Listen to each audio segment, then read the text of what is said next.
Hi, I'm Joy. Hi, I'm Lorraine. And this is Girlish Gurus. And Lorraine, why are we here? We're here to talk about mid-lifestyle topics for women who are 45 and older to help you live your best, healthiest, and most fulfilled life. We're also going to have lots of fun along the way. So let's get started.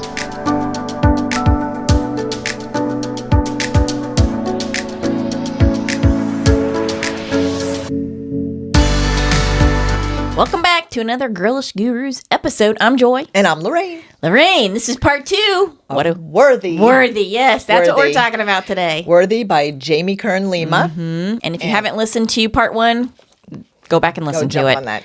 And go get your copy immediately. Yes. Yeah. Such a good book. It really is. And I think it'll change your life because there's so many things you don't even realize about yourself until you start reading these chapters. That is true. Yeah. Okay, so where did we leave off? We left off Chapter 8. Chapter 8. So now we're talking a little bit about Chapter 14. Okay. The secret to fulfillment, self-worth, is the multiplier. Right now in your life, would you say you're truly fulfilled, or do you feel like something is missing? Perhaps you're not quite sure what it is, but you find yourself asking questions like, is this all there is? Or saying to yourself, I thought by now and with all I've accomplished, I would be happy, I would feel happy, but I just don't. Or I have so much to be grateful for, so I'm going to tell the world I've got it all, but I just can't shake this longing I feel inside for something more. And yet no matter how much more I get or build, it doesn't satisfy the longing. Or I must be ungrateful and selfish if I still feel unfulfilled given everything I have. And that comes from not feeling worthy, right? Not feeling like you are enough, that what you're doing is enough, that no matter what you do, like, oh, I finally reached this plateau, or I finally got this, or I achieved that, but you still feel like something is missing in your life. Yeah. And in this chapter, she discusses the 4 keys to fulfillment. So, like, what does that look like? What do we need to do to feel that true fulfillment? And she writes, while self-worth is an absolute requirement for true fulfillment, a strong sense of self-worth alone isn't enough for the highest feelings of success and happiness in life. There are a few other components required. For ultimate fulfillment, you also need self-confidence, which we talked about before, right. Growth, There it and is. contribution, which we discussed a little bit about that, right? Yes, we discussed a little bit about it, but the contribution aspect of it, you and I are now at that stage where, okay, we've got our self-confidence, we've grown quite a bit. I know I have, right? In the last, even since I've met you. Yeah, me too. Yeah. And now we're at the point where we're contributing through Girlish Gurus. I know you and the magic of menopause, all the work you're doing as a menopause-focused health coach. I mean, come on. You saved my bacon quite a few times.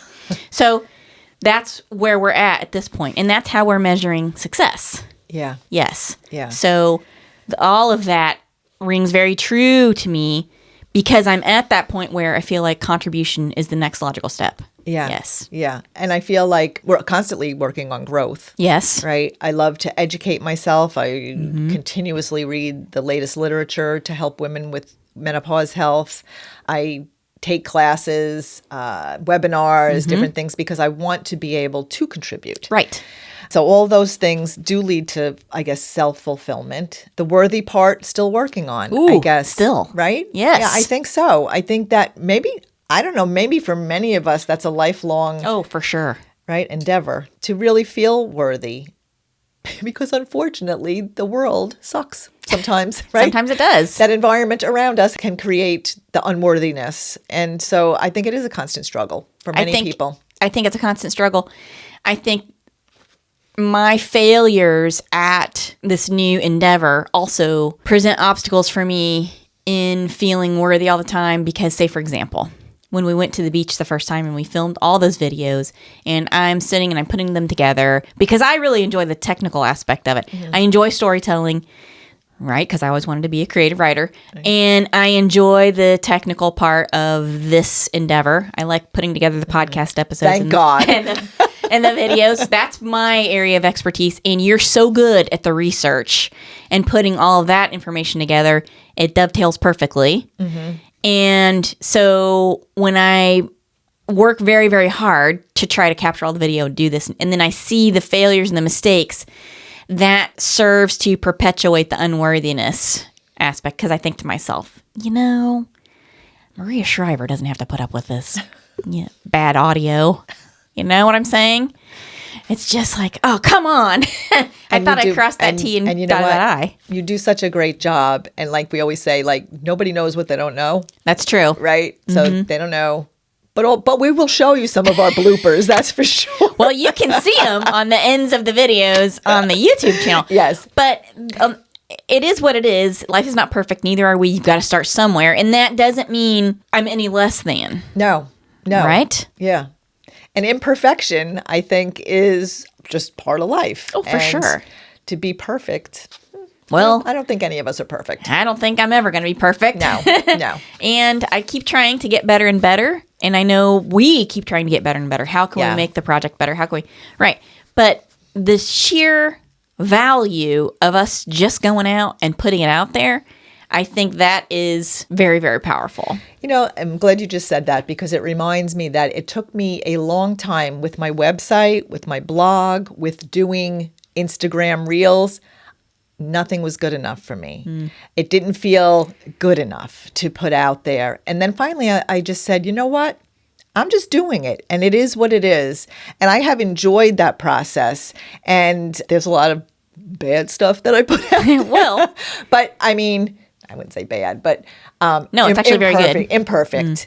But I did it anyway because just holding back, it would never get done. Right. I would never grow, and I would never learn, and I would never do better. And you would never teach women valuable information about menopause, and you would never be contributing to that conversation, which has been sorely lacking for eons. Ever. Right. And that right there is a huge deal. Yeah. That's huge. But I did. I mean, I was holding back because I wanted to be perfect. I wanted to speak perfectly. I wanted to look perfect on camera. I wanted to, and finally it got to the point with no. Well, the thing that matters the most, and she talks about this a lot in the book, is you have to be authentically you. And I wasn't. I don't think I was in the beginning. Well, I think that it's like me. I'm trying so hard that I'm trying to hit all of those notes that it does not come across as authentic. And that's not a good thing. But eventually you get to the point where either your skill level increases or you have failed to the point where you've got to change and do something differently. Yeah. It's just, that's how things progress. But the growth is where that happens. I mean, exactly. That's the growth aspect of it. Yeah. Yes, and also we're so charming. And we're fun. Yes, we are We're fun. lots of fun. We're fun hunters. That's right. That's right. Every minute. So come along with us and enjoy our fun hunting. Yes. Yeah. But yeah, the growth part of it, always ongoing, searching for worthiness. I hate to say it, but yes, always ongoing. I wish it were different, but it's not. Yeah. So keep working at it. But really, that makes life fun. I think it makes it interesting. She writes about the need for growth can come in many forms: taking up a new hobby, picking up a book, doing work in therapy, taking on a new challenge, or continually working to grow an existing passion. There is joy and aliveness you feel when you're growing, and most growth in life comes from pursuits, both internal and external, that build your skills, competencies, and traits, and inevitably your self-confidence. For ultimate success, happiness, and fulfillment, you also need the feeling of contribution. To be contributing to others, a cause, or something bigger and beyond yourself. Research shows people who volunteer are more satisfied with their life and report better mental and overall health. Yes. And it's true. I even did that research when I wrote my first book about different things for women, especially in this next phase of their life. If they may be empty nesters, maybe they have retired, maybe they are recently divorced or widowed, and they're looking for some other pursuit, passion, and volunteering can be one of those. If you're financially set and don't need to be working, volunteering can really fill that void for a lot of people. And provide like enjoyment, self-satisfaction, maybe contribute to that self-confidence and ultimately, like they said, self-worth by having this component of all of this to feel fulfilled. Yes. Yeah, and it can help you stay healthy. That's true. Yeah. Oh yeah, because it also creates community. Yeah, which definitely. is critical too. Where the blue zones Yeah. comes in, right? Your health. Yeah. Yep. Community is so important. Loneliness is like the new smoking. Right. Right. Yeah. It really is very, very detrimental to your health. Yeah. Yeah. Yeah. So finding that community, and that community can be within volunteering, whether it be in a church, a food pantry, a shelter, Yeah. animals. Yeah. So many people love like even working with the animals in animal shelter. Yeah. Oh yeah. Volunteering can really contribute to your well-being on so many levels. Yeah. And in this chapter, she talks about how all those things that there's a true fulfillment equation. So when you build on the self-worth, the self-confidence, growth, and contribution, then multiply the total sum of those by your level of self-worth, this will give you your current level of fulfillment. Well, I have to say, I feel like my current level of fulfillment is pretty high, primarily because of Girlish Gurus Yeah. and the work that we do here. Yeah, I feel the same. Yeah, that has been a huge, huge deal for me.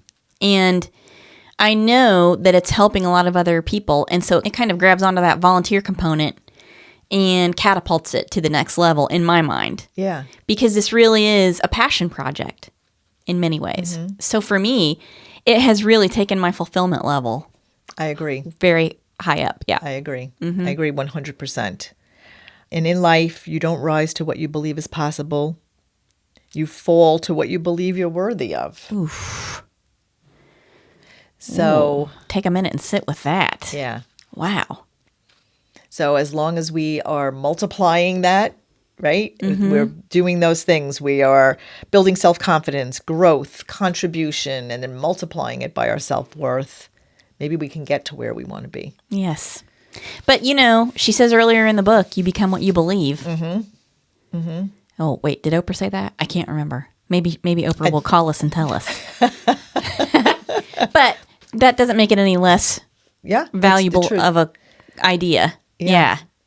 You become what you believe. And that's a repetitive, those kinds of things are well-worn grooves Yeah. that it's very difficult to extract yourself from, especially for those of us who are 45 and older, and we've lived with that idea in our minds our whole lives.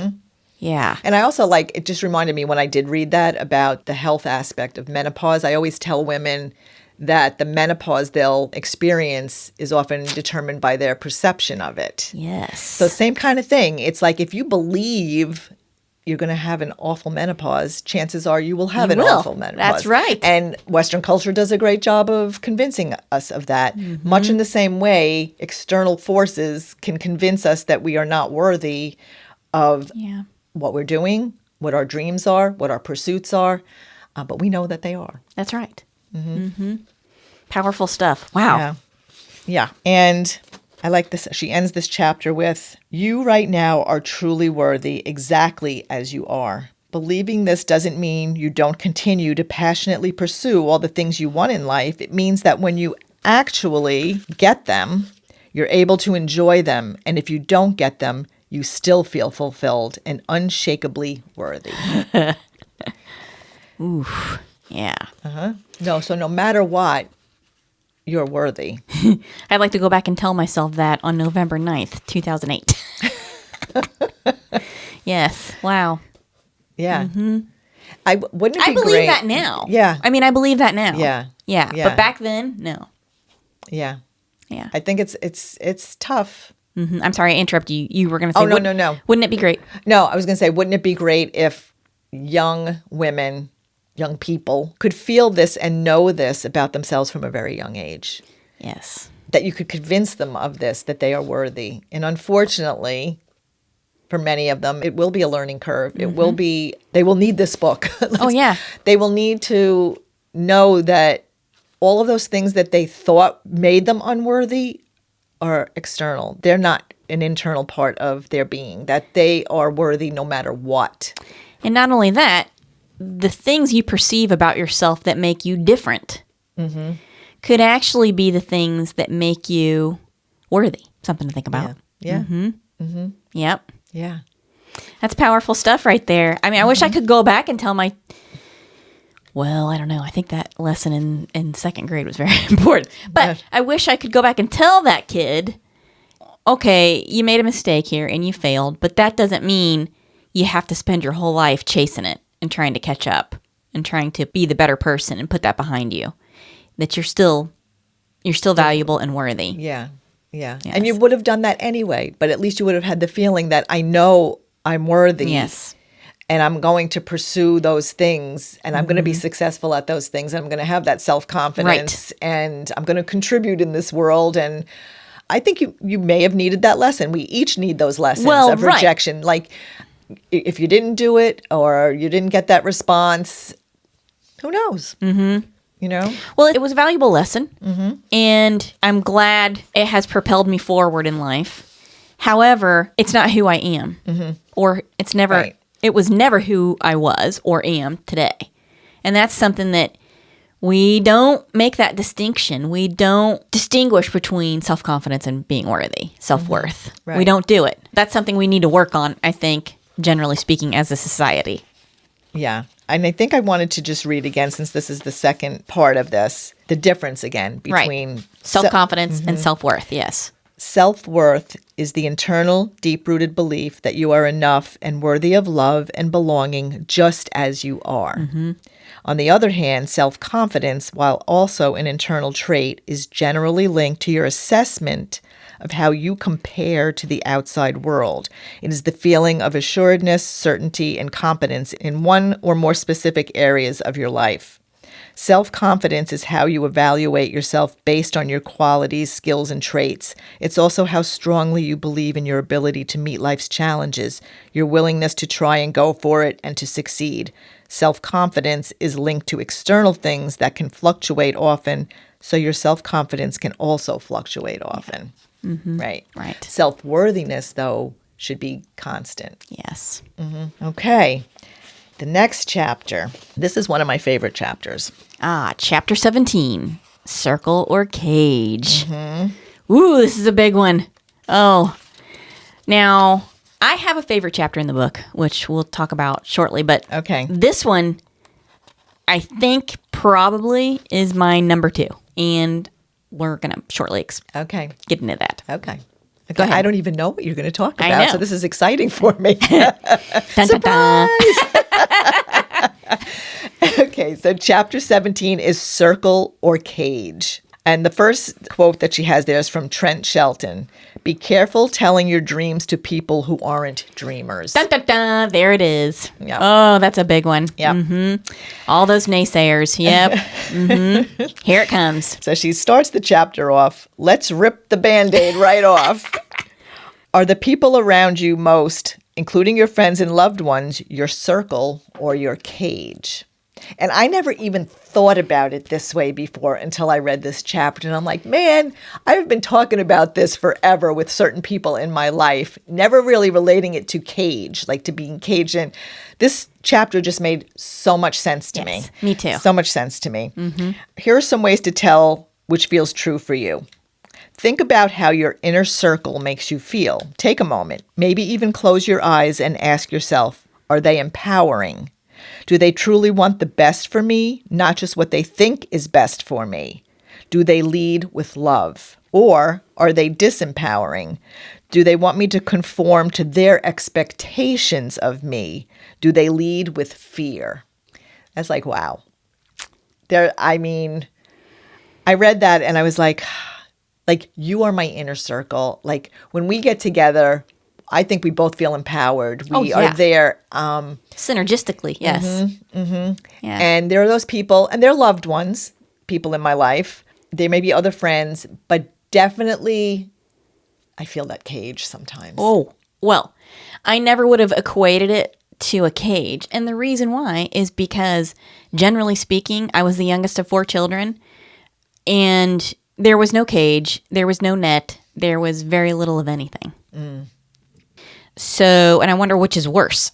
Yeah. Having the cage or being set adrift to a certain extent, where your parents are totally involved with their own lives, and they were good people, but they were totally involved with their own lives, so much so that I was 8 years old, making my own breakfast, doing my own laundry. You became independent I was at 8 years I was old. parentified, and a lot of that comes from a history of very adult things were expected from very young children.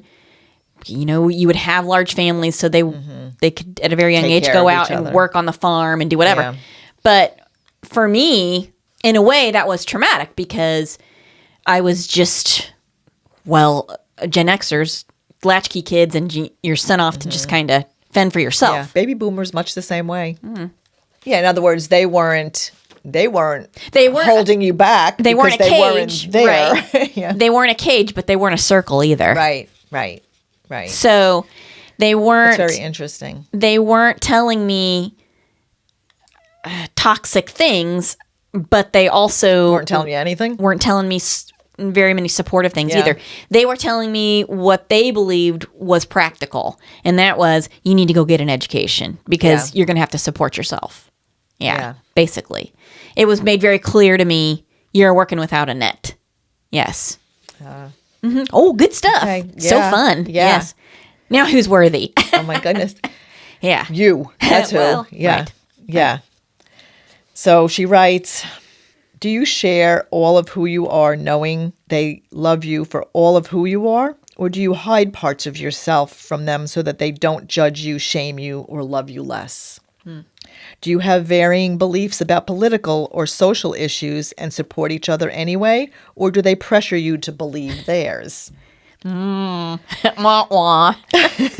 Do they feel like a supportive, uplifting circle, forming a giant hug around you and lifting you up higher with supportive hands and shoulders you can stand on? Or do they feel more like a cage of expectations, weighing you down and keeping you confined with a misleading sign on the cage door that says belonging? You'll know the true answer because you'll feel it in your Oh, body. yes. Yeah. Yeah. Yeah. And I had a friendship like that I had to You put had it- to break up with that friend? Yes. because that's exactly how it felt. It always felt like constricting. It did not feel empowering at all. I've had to Yeah. break up with friends who were just, it wasn't a give and take. Yeah. It was a very much I was there to support that friend and that was it. So I had to let a couple of those go. Yeah, that's the feeling that I had Yeah. too. Yeah, yeah, Difficult. What's really difficult is when that's a family member and you have that issue to deal with. yeah. Yeah. I'm fortunate. I have very good siblings and good relationships with them. Yeah. But yeah. And that's kind of discussed within this chapter that there may be loved ones. Of course, sometimes you do have to just break if it's a very toxic relationship, but in other times you can just like put them at arm's length. Yes. And they love you. You know You that can they love them love from you, afar. and you can love Yes. them from afar. I like this quote in here by Buddha. Just as we can know the ocean because it always tastes of salt, we can recognize enlightenment because it always tastes of freedom. So good. Yep. That's good stuff. Yeah. So you know in your gut if those friends, those people, those loved ones are part of your inner circle Or your cage. or your cage. That's And she right. talks about the inner and outer circle too. So we can talk a little about that. Your inner circle should feel like a hug and taste like freedom. It should be a place you can exhale, where you can mess up, get it wrong, cry it out, all with the unshakable certainty that love won't be withheld from you if you do. There's a handful of people who are that for me, and you are one of them. Yes. Back at you. Yeah. Yes. Yes. Yeah. Yeah. Uh-huh.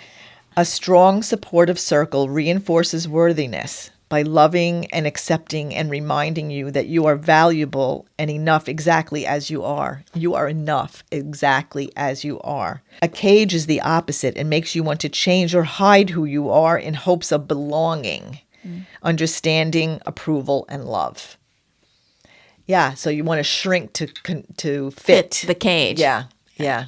You have to be less than in some way. Yeah, Yeah. just because you want that feeling of belonging because you mistake belonging for love. Mm-hmm. Yeah.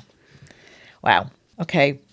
We are pressured to only surround ourselves with like-minded people, when what matters is that we surround ourselves with like-hearted people. Aw, I love that. me too. I love that. Me too. Yeah, because like within this chapter, she discusses especially like things that are going on in the world today, political climates and families breaking up because of different points of view, because we somehow have lost that ability to accept someone else's views without condemning them, without canceling them. Instead of, okay, you have your views, I have my views, but we still love each other and we can still work with what we have in common. And for many of us, that hasn't happened with people that, So society now, people feel like they have to be with the people who believe what they believe, with like-minded people, where you may have, and we have dear, dear friends who are on opposite ends of the political spectrum than my husband and I. We love them dearly. They love us dearly. We do not talk politics. We have so much more in common than we don't. Right. And we support each other through everything we're going through. We're going through some stuff now, and they're on the phone with us. They're texting us. We want to be with those people who are like-hearted. Right. And we can have different minds. Sure, you can agree to disagree. Yeah. Yeah. And you value the relationship because you are like-hearted. Yeah. Yes. And she writes, you can be first in your family or peer group to love more and judge less. The first to take a stand and intentionally celebrate differences instead of canceling people because of them. The first to realize that the fastest way to dull yourself down is to only spend time with people who agree with you. True. Yep. Yep. So who out there is thinking about that right now? Like who's in your inner circle? I am sure that as you're listening to this, you are getting those gut feelings about, oh, wait, yeah, I know that person isn't necessarily really in my circle. Isn't that person that's supporting me? They're more of a cage. Right. I know I did as soon as I read this. Me too. But I could never put words to it. And this is exactly how I felt. Well, I always knew it. I just didn't realize the cage aspect of it. Yeah. It's powerful stuff. I keep saying it, but it's true. This is very powerful. This is such a great chapter. Like I went through the book and I highlighted all the things that I think I highlighted almost everything in whole this chapter? chapter. Almost. Having other people need and want us feels good, but it shouldn't come at the price of dimming our light or embracing and becoming all of who we are. And those are the people, I guess, that put us in the cage, right? So, Right. And she asks, do you talk yourself out of living as the truest, highest expression of yourself because where you are is good enough and comfortable enough and safe and pain-free? Do you feel that all you're worthy of is good enough? Wow.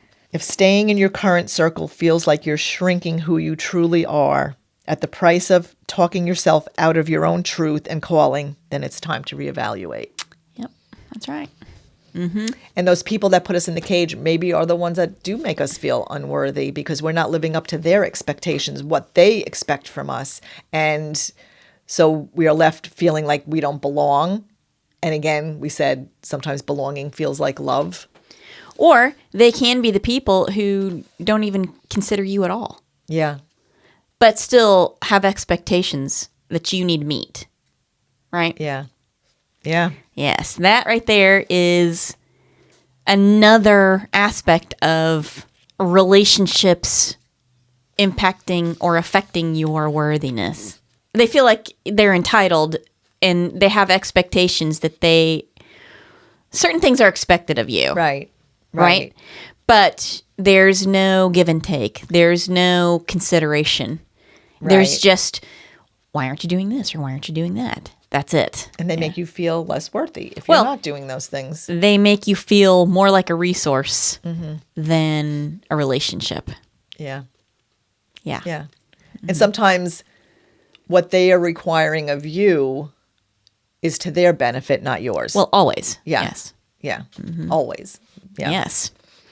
Ooh, that is a really difficult concept to internalize and think Yeah. about. Yes. Two last things in that chapter. If carrying the people around you costs you your capacity, then they're too heavy. Eeh. And finally, you can't fly to the heights of your calling with lead balloons attached to your wings. Well, yes. Oh, boy. I think that says it all. There's really not much else to say about that. Actually, Wow. there is. There's one more thing, because I forgot this one, and this is important, and you will know exactly what I'm talking about. The elephants. Oh, that's right. That's right. Elephants and your inner circle. Oh. So there's a story by author and thought leader Jen Hatmaker. Now, I didn't know this at the time that we had the elephant ornaments. Right, in Italy when we were on the retreat. Yes. Yeah, when I gave everybody the elephants with the little story. Yep. But this is where it comes from. Jen was going through a very hard lesson in her life when a close friend of hers sent her a photo of elephants, all female, standing in a circle formation. The elephants all faced outward, looking out from the center of the circle with their backsides and tails facing into the center of the circle.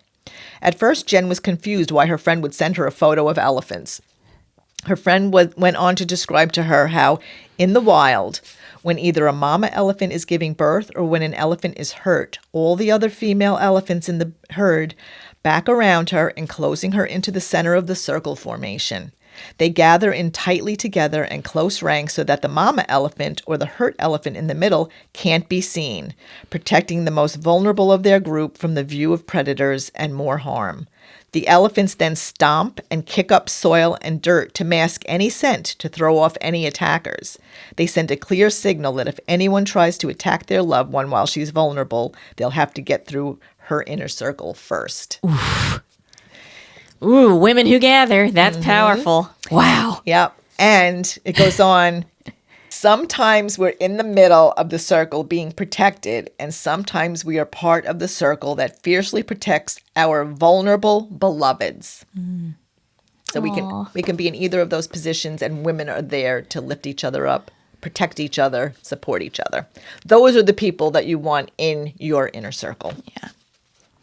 Yeah. I love that.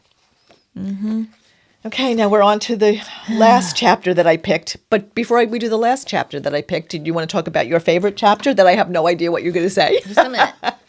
Yes, actually, because it's chapter 18, which is the very next chapter, overexposed and underdeveloped. Now, when it comes to Jamie Kern Lima, in terms of, okay, I don't see this as like a self-help book per se. Not like something, say, for example, Wayne Dyer or even Louise Hay would have written. She has an MBA, and she comes from the position of already having been an entrepreneur.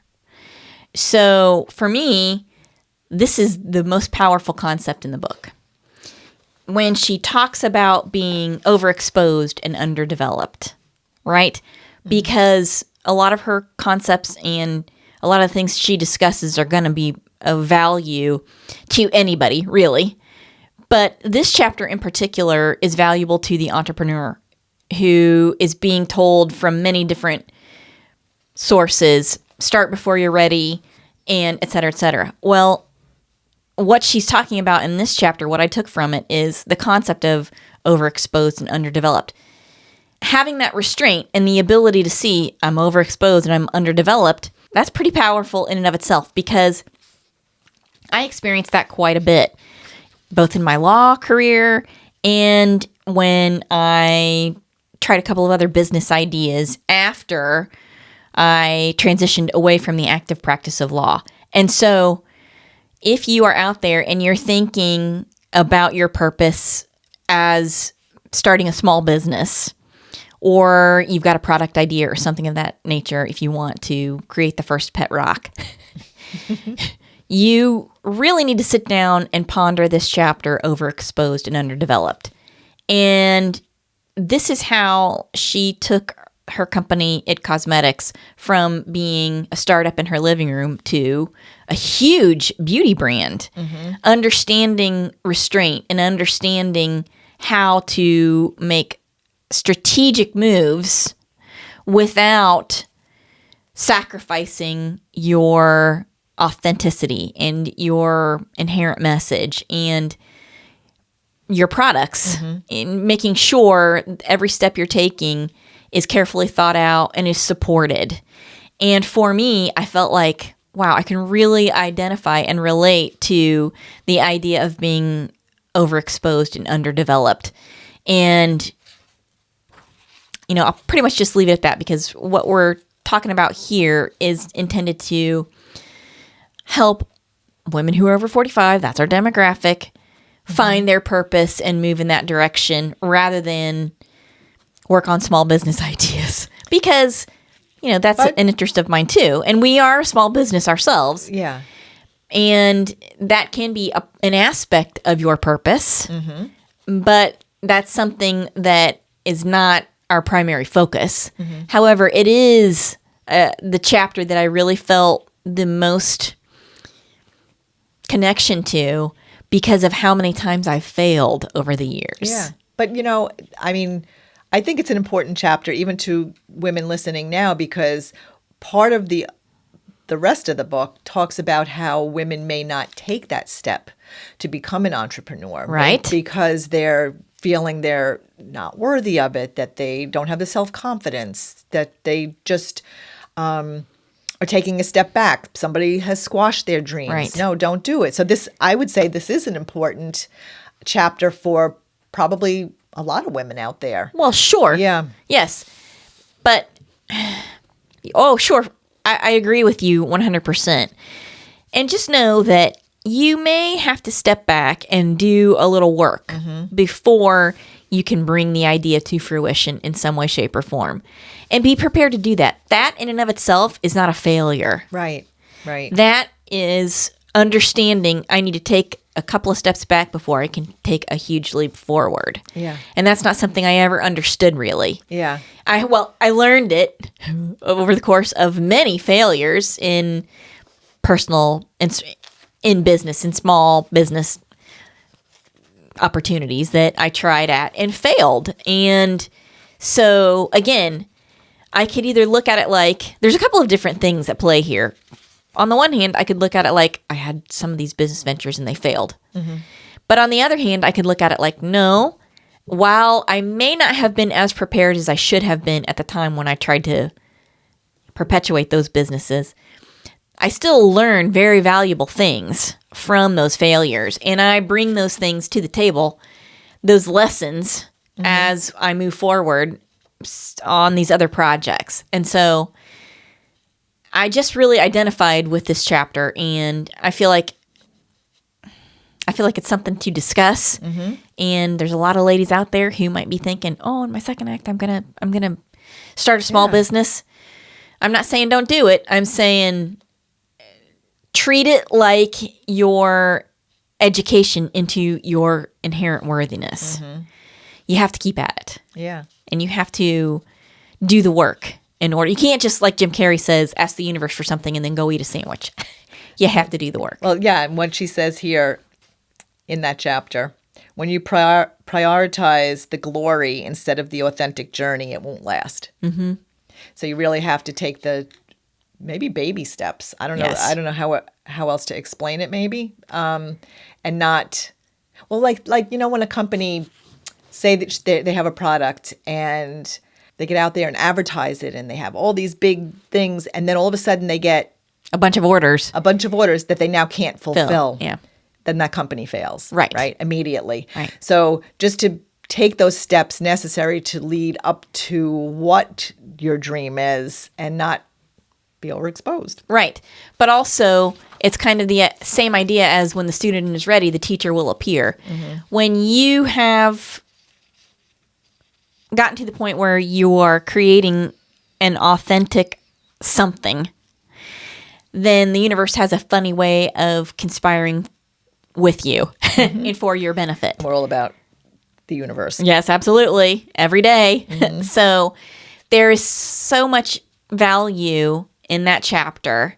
And I feel like it resonated with me deeply for that reason. Like you don't want to dissuade them from doing anything. It's Right. just do it in the right way. I and guess. you can't create out of want. You have to create out of authenticity.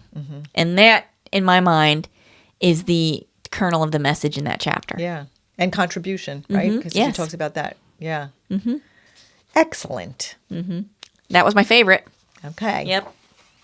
Okay. And then the last one is chapter 23. You are worthy. Your victory lap starts now. Your victory is knowing you're enough. The moment we realize and believe we are truly and fully worthy exactly as we are is the moment we've won. And I think that is the purpose of her book. I think that is what women will take away from this. Not just women, men also. I think she kind of gears towards women, but the book is really for anyone. Right. When you win the victory inside, you're infinitely more powerful in all that you want to do, create, give, serve, build, ideate, love, change, and impact on the outside. That says it all. Yeah. It really does. Yeah. And so I'm still working on it. And I'm using her resources. I'm going to read the book again because even going through it this second time just to get my notes and highlight things that I wanted to talk about, it's like, oh, I remember that, but I didn't remember that, you know? And just like all the little nuggets that she has in here. And if you don't already, follow her on Instagram because, and I think she might be on TikTok. She has a podcast now too. And a podcast. And she's just like such a kind person and just wants to give. And she has attained that level of generosity because of everything she's been through. Yeah. Yeah. And that in and of itself is a powerful message. Yeah. And one thing we didn't say, like, I think part of her story that people like to talk about is that she went from being a waitress at Denny's to a billionaire. Entrepreneur on the women, Fortune 500 and one of the richest women probably in the world. It hasn't taken away from like the humble and kind and giving person that she is. Yeah. Yeah. I love it. So don't forget, worthy. Yes, make sure you check it out. And while you've been using the resources and you've been going back and reading the book, it has spurred me to get back to work on my own little passion project that's separate from Girlish Gurus. And that is, and we both have projects that are separate from Girlish Gurus. But I have started working on the book about my dad. And the reason I picked it back up was because I finished reading Worthy. And I thought to myself, I've kind of felt in my heart that I should be working on that, especially because of the things that have happened over the last year and a half. And so I started working on it, and I'm now up to 40,000 words. So awesome. Yes. And it is a true passion project, and I'm doing it not because I think it's going to be a great commercial success. I'm doing it because if I can help just one person see a way out of a difficult situation and see a way to transcend it and survive it, then it's going to be totally worth it. It's going to be powerful. Yeah. It's going to be totally worth it. And for the women out there listening, I mean, this could ignite something in you too. This can change your life. Yeah. I mean, it can lead to maybe a project that you've put on hold, maybe a book that you want to write, something that you have within you that you've been just feeling like you weren't ready to do. Or you're not good enough. Or you're not good enough. You're good enough. It can lead you to the relationship you've been hoping for, or it can just change your life. Yeah. So run out, get it, download it on your e-reader, whatever that may be. It is an incredible read, and I thoroughly enjoyed it. I do intend to keep it on my bookshelf, virtually, as a reference material that I can go back to again and again and again and again. Yeah. Yeah. Yeah. And we'll put a link to it in the notes. Yeah. And again, we hope that you will give us a follow, a share, because we are here for you. We're here for each other. That's right. You are our circle. and we are yours. Yeah. And if you want us to discuss something or research it, Lorraine's particularly good at that, then please let us know in the comments, because we would love to hear from you and help you out. Yeah. Yeah. Yeah. It'd be a wonderful thing. Okay, I think we've said it all. Yeah. Yeah. So remember, Worthy, how to believe you are enough and transform your life. Yeah. Available anywhere you get your reading material. Yeah. Check it out. All right. Thanks for listening and watching, and we'll see you in the next one. Okay. Bye. Bye. Thanks for listening to this episode of Girlish Gurus. We hope you'll join us next time for more fun and inspiration. Be sure to check the description of this episode for links and information about the topic, and you can find us on our social media platforms starting with Instagram, Facebook, and now including YouTube.